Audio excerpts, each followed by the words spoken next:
You are listening to Stories from the Heart, inspiring tales of life, love, and learning, presented by the Camarillo Healthcare District. In this episode, Michelle Rogers of Ventura, California, shares a story about the gift of life and how she became an unwitting kidney donor. I never thought I'd donate one of my organs, at least while living. I'd filled out donor information one year when I renewed my driver's license to say, "You can take my organs if I die." But at the time, I didn't know a lot about why someone would need an organ or which organs you could live without. Then 8 years ago, when I was in my mid-40s, I was living and working in Michigan. I remember it was a beautiful fall day, the leaves were changing colors, and there was a slight cool breeze as my boyfriend walked into my workplace talking on his phone. Now that's not unusual because he's always on that thing. He's in sales. But then I heard him say, "Your kidneys are failing? You need a kidney transplant? How long has this been going on?" Jim was talking to his sister Nancy. I motioned him to come closer. During that conversation, I heard Nancy, who was also in her 40s at the time, had chronic kidney disease, and her kidney function had declined rapidly in the last year.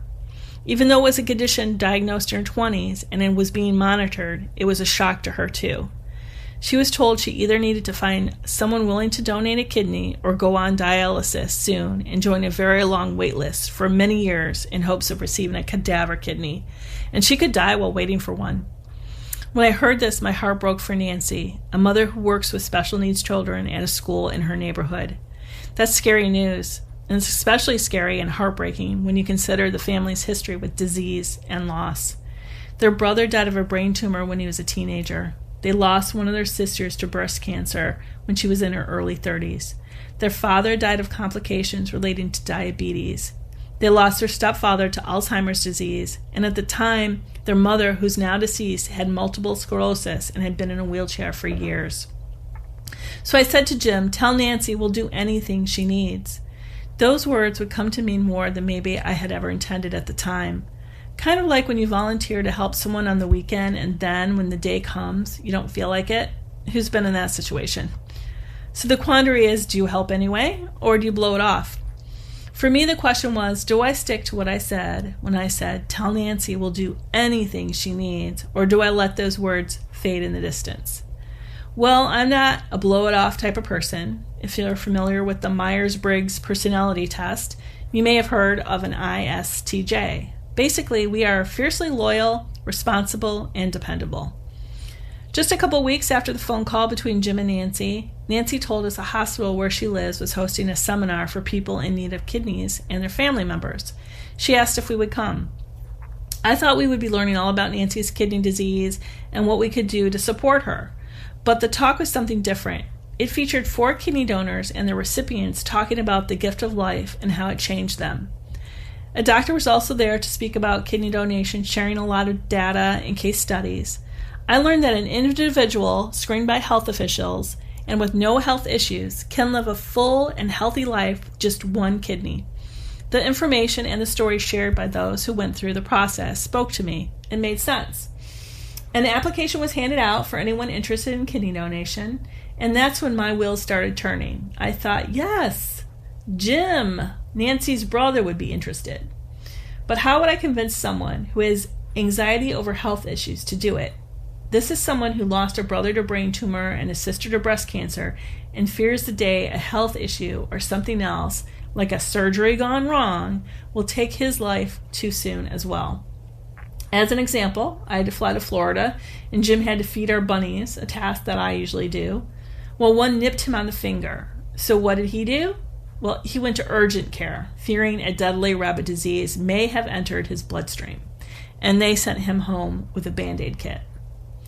So I gently suggested we go through the testing process to donate a kidney together. Let's see if either one of us is a match. It wouldn't be so scary if we did it together, right? A little hand-holding, if you will. As you can imagine, I was thinking Jim would be the match. He's her brother. I'm not a blood relative. I thought he's going to just have to suck it up and do it.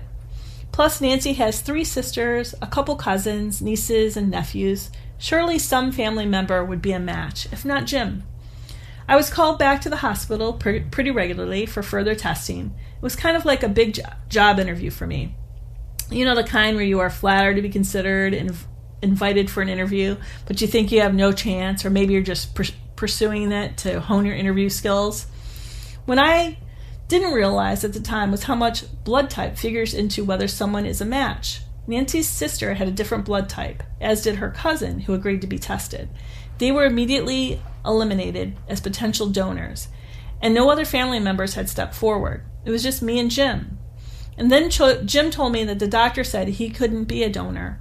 You see, Jim had a heart condition as a kid, and the surgery would be too risky. No wonder this guy is so freaked out about his health.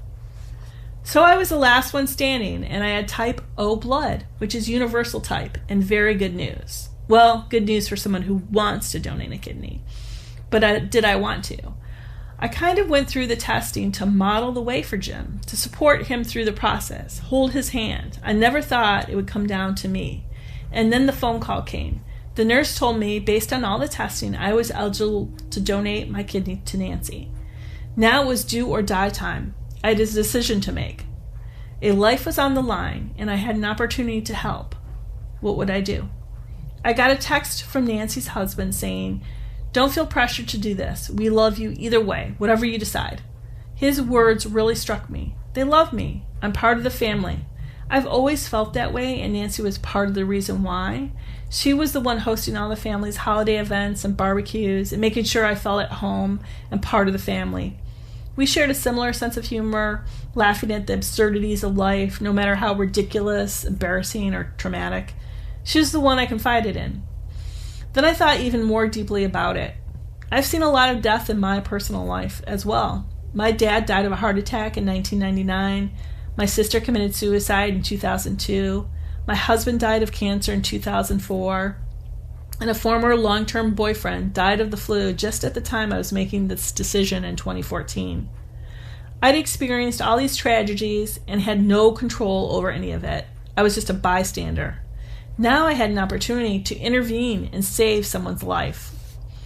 So the decision was made. Of course I would donate one of my kidneys. Of course I'll try to help save a life.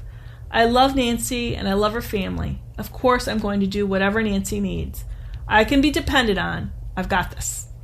And while there was no guarantee your body would accept my kidney, the least I could do was try to help. When the time came, I really didn't think about the operation or what could go wrong. I thought about helping Nancy get better. And of course, I thought about 6 weeks of paid time off for me to binge watch my favorite TV shows and have Jim wait on me hand and foot. It's been 8 years since the kidney transplant, and everything is good. Nancy's body accepted my kidney with no complications. And actually, I shouldn't say my kidney. It's not my kidney anymore. It's her kidney. She jokes that she won't be giving it back. And I don't want it back. I don't even miss it. The only reminder I have is a scar. Nancy and I started a blog about our experience. We shared our story on TV news and radio during National Kidney Disease Awareness Month. A comment from one radio host in Detroit was, "Well, if you and Jim break up, you'll still be part of the family." True. Nancy and I aren't technically related or even sisters-in-law, but she now refers to me as her soul sister, and I wouldn't have it any other way. Thank you for listening to Stories from the Heart, inspiring tales of life, love, and learning, presented by the Camarillo Healthcare District. If you would like to share your story, please visit camhealth.com and fill out our form under Share Your Story. You'll work with a storytelling coach to perfect your story for broadcast and share it live at a community event. We are looking for people to share health or caregiver journeys, to talk about personal experiences, moments in time, and lessons learned while navigating life.